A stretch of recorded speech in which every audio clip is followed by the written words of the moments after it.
Hello students, आज हम करेंगे एक नया टॉपिक है MIS। MIS क्या है? ये BSc BC MSc वगैरह में हर जगह एक पेपर होता है, उसका नाम है MIS। तो सबसे पहले तो ये देखो MIS की फुल फॉर्म क्या होती है। MIS की फुल फॉर्म होती है मैनेजमेंट इंफॉर्मेशन सिस्टम। ओके, तो सबसे पहले सिस्टम भी पहले की वीडियोज में मैं करवा चुकी हूँ कि जैसे हमने कंप्यूटर सिस्टम किया है, बिजनेस सिस्टम होता है, ह्यूमन बॉडी सिस्टम होता है, कि वो सिस्टम कैसे सिस्टमेटिकली ढंग से प्रॉपर तरीके से काम करता है। अब हम कंप्यूटर में टॉपिक पढ़ रहे हैं और बार बार पूछा जाता है कि MIS क्या होता है, what do you mean by MIS।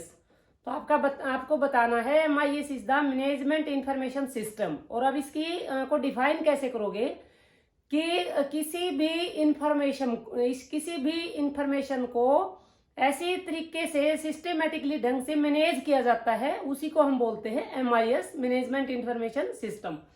और वैसे भी ये क्या है, 3 वर्ड से बना है, मैनेजमेंट, इंफॉर्मेशन और सिस्टम। ठीक है, तो मैनेजमेंट का मतलब क्या होता है? प्रबंध। किसी भी ऑर्गेनाइजेशन के अंदर पहले हमें मैनेजमेंट करनी पड़ती हर चीज की, और सिस्टमेटिकली ढंग से कोई भी फंक्शन परफॉर्म करना है या कोई भी हमें कार्य रनिंग में करना है, तो उसके लिए हमें ढेर सारी इन्फॉर्मेशन चाहिए। और वो इन्फॉर्मेशन कैसी होनी चाहिए, इन्फॉर्मेशन का मैं फर्दर डिटेल्स में करवाऊंगी, और पहले की वीडियो में भी मैंने करवाया है कि इन्फॉर्मेशन होता क्या है।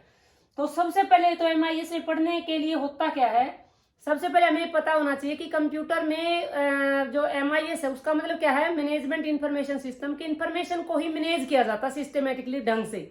सिस्टमेटिकली ढंग से करने का मतलब क्या है कि जब हम कंप्यूटर की मेमोरी में उस डाटा को सेव करें तो वो प्रॉपर तरीके से सेव हो जाए, मेमोरी कम यूज हो, और जैसे हम उसको एक्सेस करना चाहें या दोबारा से कोई रिट्रीव करना चाहे तो इजिली डाटा हमें एक्सेस मतलब कर पाए और कोई भी दिक्कत ना हो। और डाटा जितनी भी डाटाबेस बनी हुई है या जैसे भी मैनेज कर रखा है उसमें क्या है, कोई भी मतलब दखल अंदाजी नहीं होती, और अनवांटेड डाटा मतलब किसी का मतलब अनऑथराइज्ड पर्सन उसको छेड़ नहीं सकता, उसके ऊपर हम पासवर्ड वगैरह भर देते हैं। तो इसी तरीके से क्या है कि इंफॉर्मेशन को किस तरह से स्टोर किया जाता है।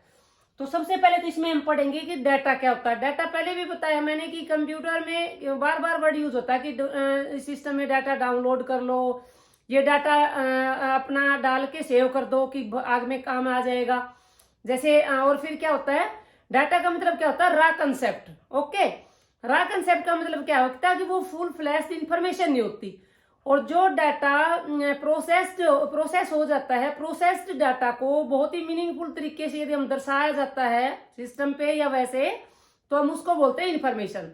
तो information is the processed data, जो हमें किसी ना किसी चीज की पूर्ण इंफॉर्मेशन देती हो, वो होती है हमारी इंफॉर्मेशन।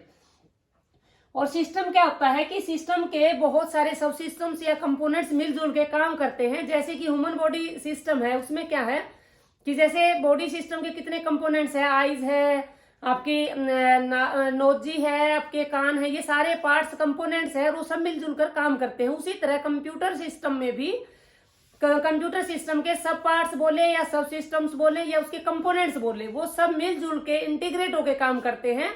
जैसे कि क्या है, हार्डवेयर और सॉफ्टवेयर इंटीग्रेट होके काम करते हैं, input devices, output devices, processor, memory management, ये सारे जो कंपोनेंट्स है वो सारे मिलजुल के काम करते हैं, उसको हम बोलते हैं सिस्टम।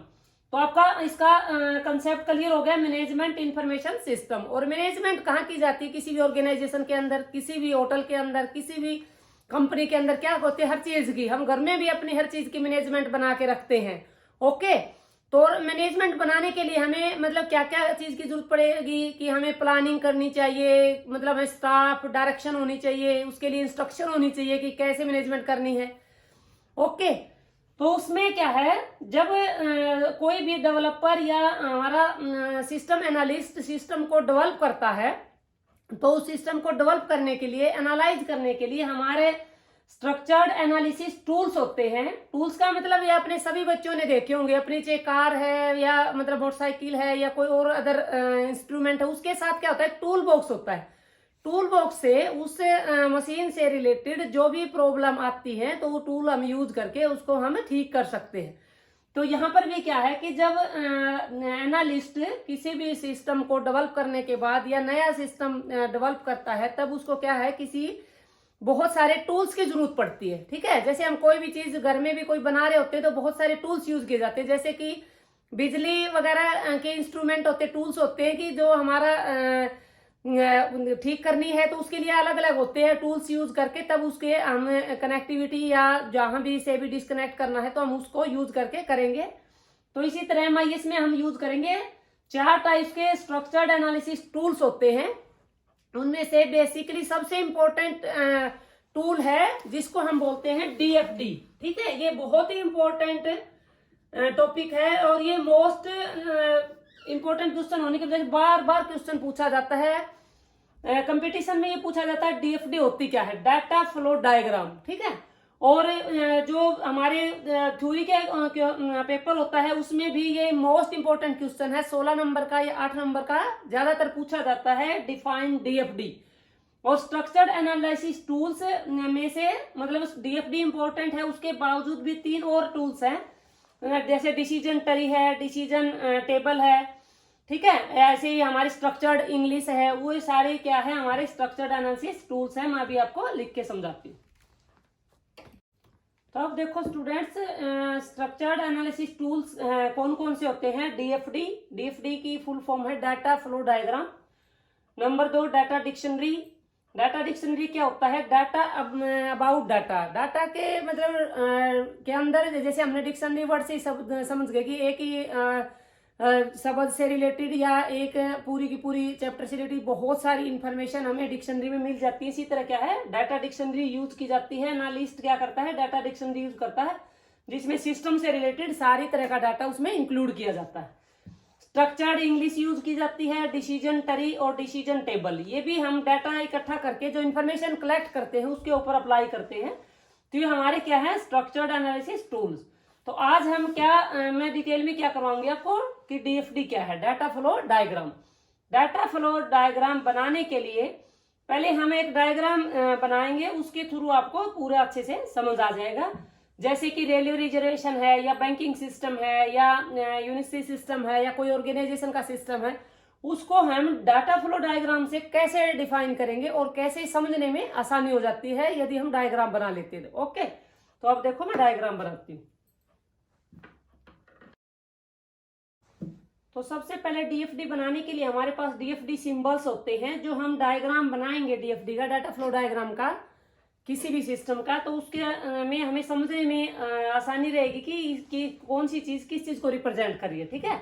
तो सिंबल में जैसे रेक्टेंगल शेप की कोई भी डायग्राम होगा तो इसका मतलब होता है एक्सटर्नल एंटिटी। एक्सटर्नल एंटिटी का मतलब क्या होता है, एंटिटी पहले भी मैंने समझाई थी कि कोई भी इसमें ह्यूमन बींग्स भी आ जाएगा या फिर कोई भी कस्टमर है या किसी चीज का नाम है, वो सारी एंटिटी हो जाएंगी। और उसकी क्या है एंटिटी के फर्दर एट्रीब्यूट्स होते हैं जो उस एंटिटी को डिस्क्राइब करते हैं। ओके, डाटा फ्लो, एरो का मतलब सभी बच्चे समझते हैं कि एरो हमें ये दर्शाता है कि डाटा का फ्लो किधर से किधर है, जैसे टॉप टू बॉटम है या लेफ्ट टू राइट है या राइट टू लेफ्ट है। जैसे कहीं भी हमें जाना होता तो ये हमें रास्ता शो करने के लिए भी कई बार क्या है एरो बना दिए जाते हैं कि यहाँ से इधर मुड़ के इधर जाना है। ओके, तो यहाँ कंप्यूटर में भी जब सिस्टमेटिकली ढंग से डाटा फ्लो डायग्राम बनाया जाएगा तो ये एरो यूज होते हैं, उसका मतलब है डाटा का फ्लो कौन सी तरफ को है। और सर्कल में या फिर हमारी जो हमारी रेक्टेंगल होती है उसकी चारों जो हमारे कॉर्नर होते हैं वो राउंड शेप में होते हैं, उसका मतलब होता है प्रोसेसेस भी क्या क्या प्रोसेस होनी है, ठीक है। अच्छा, ये हमारा क्या है डाटा स्टोर। जैसे कोई भी एंटिटी है फिर उसके अकॉर्डिंग डाटा हमने डाल रहे हैं और डाटा को कहाँ स्टोर करके रख रहे हैं, उसके ऊपर क्या प्रोसेस चल रही है, प्रोसेस हुई है, तो उसका रिजल्ट जब आएगा तो वो डाटा स्टोर का मतलब क्या है कि बाद में हम डाटा वेयर हाउस की तरह डाटा को स्टोर करके रख सकते हैं। तो अब जैसे तुम किसी भी एक जैसे रेलवे रिजर्वेशन सिस्टम है या बैंकिंग सिस्टम है, ये एक डाटा फ्लो डायग्राम ऐसे क्वेश्चन भी पूछा जा सकता है कि रेलवे रिजर्वेशन का आप DFD बना के दिखाओ, बैंकिंग सिस्टम के ऊपर आप एक DFD बना के दिखाओ। तो उसमें हम कैसे यूज करेंगे कि एंटिटी भी, डाटा फ्लो, प्रोसेस भी और डाटा को कैसे स्टोर करके रखा जाएगा। अब देखो मैं उसको एक डायग्राम के हेल्प से आपको समझाती हूँ। ओके, तो अब देखो बच्चों, मैंने एक DFD बनाया है। किसके ऊपर बनाया है ये DFD, हमने एक सिस्टम लिया है। अभी हम यही तो कर रहे थे कि मैनेजमेंट इंफॉर्मेशन सिस्टम में सिस्टमेटिकली ढंग से काम किया जाता है, ठीक है। तो सिस्टम एनालिस्ट क्या करता है, जब सिस्टम को एनालाइज करता है तो कुछ स्ट्रक्चर्ड टूल यूज करता है। उसमें एक डीएफडी मोस्ट इंपॉर्टेंट है, और डीएफडी हमने बनाया है रेलवे रिजर्वेशन सिस्टम। ठीक है, यहाँ पर रेलवे रिजर्वेशन सिस्टम का मैंने डीएफडी बनाया है। देखो कैसे फॉलो होगा। आपने देखा होगा कि एक्सटर्नल एंटिटी यूज की थी हमने, और हमने क्या है एरो लिए थे कि जो डाटा का फ्लो बताएंगे। एक हमने ये डाटा स्टोर के लिए हमने क्या है डाटा स्टोरेज के लिए बताए थे, और एक हमने ये जो ओवल शेप में जो डायग्राम होता है वो हमारी प्रोसेस को बताता। ठीक है, तो अब देखो ये डीएफडी कैसे काम करेगी। अब पैसेंजर है, पैसेंजर हमने रेक्टेंगल शेप में लिया। पैसेंजर क्या है, एक एक्सटर्नल एंटिटी है जो रेलवे रिजर्वेशन में अपना पार्ट अदा करेगी। देखो क्या है, पैसेंजर क्या करता है, पैसेंजर इंक्वायरी प्रोसेस, पहले इंक्वायरी काउंटर पे जाता है। वहाँ क्या प्रोसेस होती है, पूछता है कि क्या हमें मुझे जैसे दिल्ली से उसको आगरा जाना है या दिल्ली से उसको बेंगलोर जाना है, तो उसके लिए उसको टिकट चाहिए। इंक्वायरी पे क्या बताएंगे, इंक्वायरी पे क्या प्रोसेस होगी। यदि उसको टिकट अवेलेबल है रेलवे में रिजर्वेशन करवाने के लिए, रेल में जगह है तो उसको टिकट मिल जाएगी। रिजर्वेशन मतलब सीट अवेलेबल है तो उसकी रिजर्वेशन हो जाएगी, तो अगली प्रोसेस होगी फिर तो। अदरवाइज वो क्या करेंगे, यदि यहाँ पे इंक्वायरी प्रोसेस पे उसने इंक्वायरी पे क्या प्रोसेस की, इंक्वायरी पे पूछा कि टिकट नहीं है, टिकट नहीं है, खाली सीट नहीं है रेल के अंदर, तो क्या करेंगे वो जो उसने फॉर्म भर के सबमिट किया था उस फॉर्म को वो रिटर्न कर देंगे कि इफ नो सीट अवेलेबल, भी सीट अवेलेबल नहीं है, उसका फॉर्म वापस कर दिया। ठीक है, यदि उसको सीट अवेलेबल है तो अगली कैलकुलेशन होगी। अगली कैलकुलेशन क्या होगी, अब देखो इंक्वायरी प्रोसेस में इन्होंने डाटा कहाँ से लिया। इंक्वायरी प्रोसेस में इंक्वायरी काउंटर पे जो यूजर है उसने क्या किया, इंक्वायरी रजिस्टर में से देखा कि रिजर्वेशन फुल हो चुकी ट्रेन की या टिकट बाकी है। ठीक है, उसने देखा कि टिकट फुल है तो उसने उसके फॉर्म को वापस रिटर्न कर दिया कि सीट अवेलेबल नहीं है, और आपका फॉर्म वापस चला गया। ठीक है, क्योंकि यहाँ पर जो हमारा रजिस्ट्रेशन रिजर्वेशन रजिस्टर है वो क्या है, उसमें सारी डिटेल्स है रिजर्वेशन की। अच्छा, अब इसके पास यदि सीट है तो फिर क्या करेगा, calculate the amount and prepare ticket. उसको चाहिए कि दिल्ली से मुझे बेंगलोर की टिकट चाहिए, तो क्या करेगा ये यहाँ पे क्या करेगा, कैलकुलेट करेगा। इससे ये रेट्स नाम का जहां पर डिटेल डिस्क्रिप्शन है कि कौन से शहर से कौन से शहर तक जाने के लिए कितनी आपकी खर्चा लगेगा और कौन सी तरह की आप सीट लेना चाह रहे हो। ठीक है, उसके अकॉर्डिंग यहाँ रेट देखेंगे, बुकिंग के लिए चार्जेस देखेंगे कि कौन सी सीट के लिए कितना अमाउंट देना पड़ेगा। ठीक है, और उसके बाद ये क्या कर देते हैं, उसकी कैलकुलेट करके और उसकी टिकट प्रिपेयर कर देते हैं। टिकट प्रिपेयर करके और कंफर्मेशन किसको दे देते हैं, पैसेंजर को दे देते हैं। तो ये वाला एरो क्या दिखा रहा है, ये डाटा का फ्लो दिखा रहा है कि पैसेंजर यहाँ इंक्वायरी पे आया, इंक्वायरी से पता किया कि सीट अवेलेबल है, सीट अवेलेबल है तो वो कैलकुलेट अमाउंट कराएगा। कैलकुलेट अमाउंट करेंगे कैसे, रेट्स वाल का एक रजिस्टर होता है कि जहां बुकिंग होती है, जो 30 दिन पहले करवा रहा है या 60 दिन पहले करवा रहा है या तत्काल में वो अपनी सीट रिजर्व करवा रहा है, तो उसके लिए रेट रजिस्टर से वो क्या है रेट पता करके और उसकी सीट का को उसका टिकट बना दी जाएगी और अमाउंट को कैलकुलेट कर लिया जाएगा। ठीक है, फिर क्या है, उसके बाद क्या है, जब ये उसको टिकट मिल गई, टिकट पैसेंजर को दे दी, फिर क्या हो जाएगी, preparation of booking statement, booking statement की प्रिपरेशन हो जाएगी। और वो स्टेटमेंट कहाँ दे दी जाएगी, कैश रजिस्टर पे। कैश रजिस्टर में क्यों भेज दी जाएगी इन्फॉर्मेशन, क्योंकि जब टिकट प्रिपेयर की उनके पास जो कैश आई है, उस एक और बंदे की टिकट बनी है, वहां से कैश आई है, वहां कहाँ कैश रजिस्टर के अंदर उसके जो बुकिंग है वो डिटेल डिस्क्रिप्शन डाल दी जाएगी कि कितनी अमाउंट मिला है और उस बंदे को कहां से कहां तक जाना है। ठीक है, उसके बाद देखो ये जो हमारी प्रिपरेशन बुकिंग स्टेटमेंट जब प्रिपेयर होगी तो वहां पर आगे क्या होगा, फिर बुकिंग स्टेटमेंट की बुकिंग हमारी स्टेटमेंट किसके पास चली जाएगी, एक पूरी की पूरी जो रिजर्वेशन की जो भी लिस्ट होती है वो किसके पास होती है, ट्रेन कंडक्टर का मतलब जो टीटी वगैरह होता है उसके पास सारी इंफॉर्मेशन है, रजिस्टर से उठा के इसको भी दे दी जाती है कि ट्रेन में किस किस नाम के बंदे किस डेट को बैठेंगे और कौन सी टाइप की उसने टिकट ले रखी है, वो सारी डिटेल डिस्क्रिप्शन ट्रेन कंडक्टर के पास आ जाएगी। ये डाटा हमें क्या दिखा रहा है, ये कह रहा है कि जब बुकिंग स्टेटमेंट प्रिपेयर हो जाएगी तो वहां ट्रेन कंडक्टर के पास वो इन्फॉर्मेशन पूछ जाएगी। यहाँ ट्रेन कंडक्टर भी हमने क्या है रेक्टेंगल शेप में दिखाया, क्यों दिखाया, क्यों ये भी एक एक्सटर्नल एंटिटी है। Entity is the name of a person, place या एनी आइडिया या कोई थिंग। ठीक है, तो उसके बाद क्या करता है ये इसके ट्रेन कंडक्टर के पास जैसे ही डिटेल आ जाएगी तो इसको एनालाइज करते वक्त कोई भी दिक्कत नहीं आएगी, सिस्टेमेटिकली ढंग से ट्रेन के अंदर जितने भी यूजर्स ने रिजर्वेशन करवाई थी वो इजिली बैठेंगे और अपना मतलब अपनी डेस्टिनेशन पे पहुंच जाएंगे। ओके,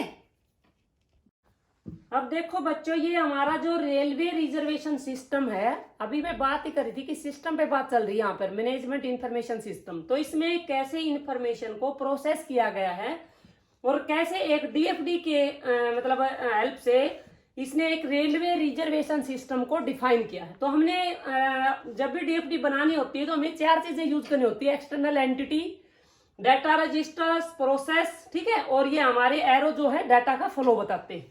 तो चारों चीज देखो, पैसेंजर यहाँ पर हमने क्या बताया था, ये एंटिटी है, ट्रेन कंडक्टर एंटिटी है, इसको हमने रेक्टेंगल शेप में रखना है। जहां प्रोसेसिंग होगी वहां प्रोसेस कहाँ किस में दिखानी, ओवल शेप में दिखानी है। डाटा का फ्लो हमें, जैसे पैसेंजर इंक्वायरी पे गया तो डाटा पैसेंजर की इंफॉर्मेशन कहाँ गई, इंक्वायरी पे गई।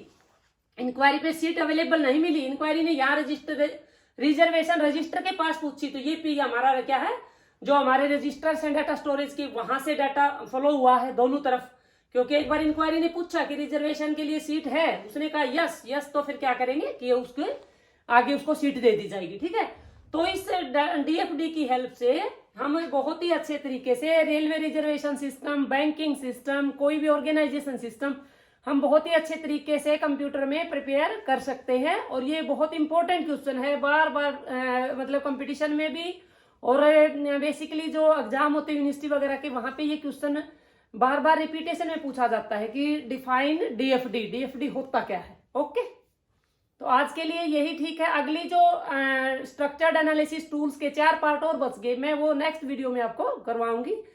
यहाँ जब तक इसको अच्छे से डायग्राम बनाओ, किसी और सिस्टम का भी बना के देखना आप, रेलवे रिजर्वेशन सिस्टम के अलावा बैंकिंग सिस्टम का, हॉस्पिटल सिस्टम का, लाइब्रेरी मैनेजमेंट सिस्टम का, वो भी आप डीएफडी की हेल्प से आप कर सकते हो कि उसकी प्रोसेसिंग कैसे होती है। ओके, तो आज के लिए इतना ही काफी। Thank you, have a nice day.